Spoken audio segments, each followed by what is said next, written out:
hope you're having a beautiful day. So, for the next 7-ish minutes of marketing inspiration, we're going to get into keeping your writing conversational. And so, let me tell you a quick thing that happened. Just last week, I was talking with one of the companies we work with, and they were talking about how when we send an email out on their behalf, this is a main person at the company, when we send the email out on their behalf, they always get replies back. Just even though we're sending out through an email system, they always get personal replies back saying, "Oh, yeah, I'm glad you mentioned that, and I have a question about it." And so they get good responses back. And a part of that is because we work really hard here at Team Kokoro. So my colleagues, Fallon and Catherine and Lauren and Atisha, we work at making sure the writing is as conversational as possible when it works. We've got some folks we work with who don't love that, and so we don't do it. But when we, given our druthers, that's how we're going to do it. So I've got a little checklist for you, and you can grab the checklist. If you want to get, some of this is really taken from my book, the 7 Marketing Basics book here. And so you can get an excerpt of it, and we talk about writing and stuff in there. And so you can grab an excerpt, just text me the word 7, SEVEN, for 7 Marketing Basics. So text the word 7 to me at 1-530-203-5703. And you can get an excerpt of the book, and it gets into how we keep stuff conversational. Okay, so here's the checklist for you. 1, is you're writing the thing that you're writing, an email, social post, whatever it is it in first person? Are you talking with the person in first person, not third person? Does that make sense? Hit me up if you want more information or examples on that. Secondly, I love this one so much. Count up the number of you and your. Then do a separate count of I, we, and us in that email.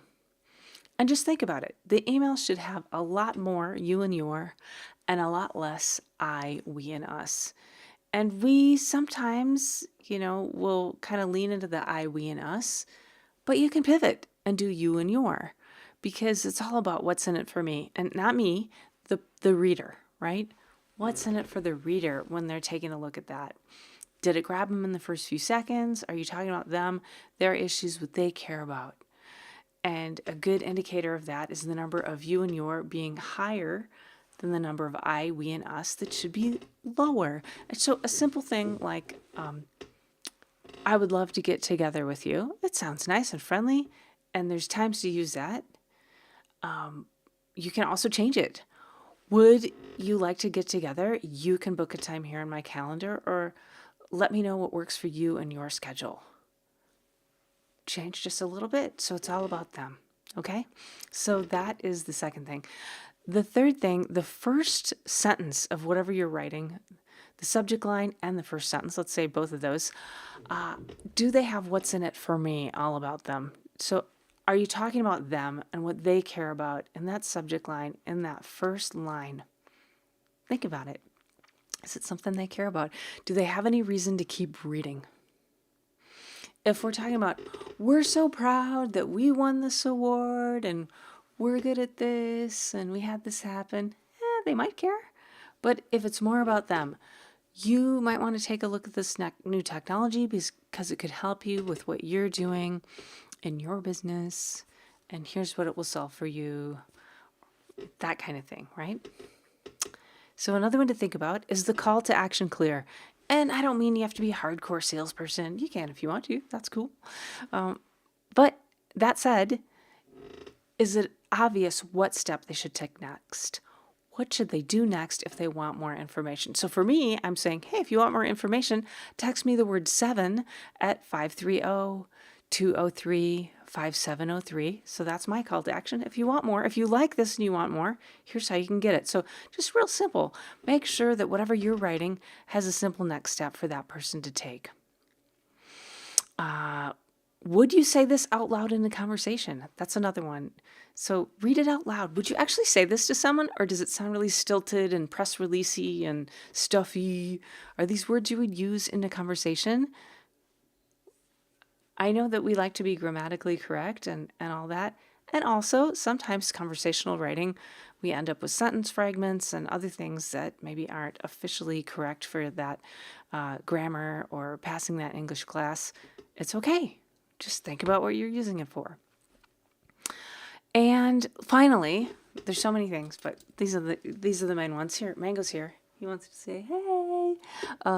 So, do you have a mix of language and neural linguistic programming? There's so much to it, and I know about this much, but one of the things they talk about is people have different ways of learning, communicating, different styles. So visual, oral, hearing, and kinesthetic. So, which is it? So, the visual, auditory, kinesthetic that you use primarily. You might look at something you wrote and go, ooh, it all says, take a look at this. You can see the information right here. It looks like, or that kind of thing, it looks like this is happening. Whereas someone who's auditory might say, I like the sound of that. It's clear as a bell. I hear you. Or people who are more leaning toward kinesthetic, is this a fit? How do you feel about it?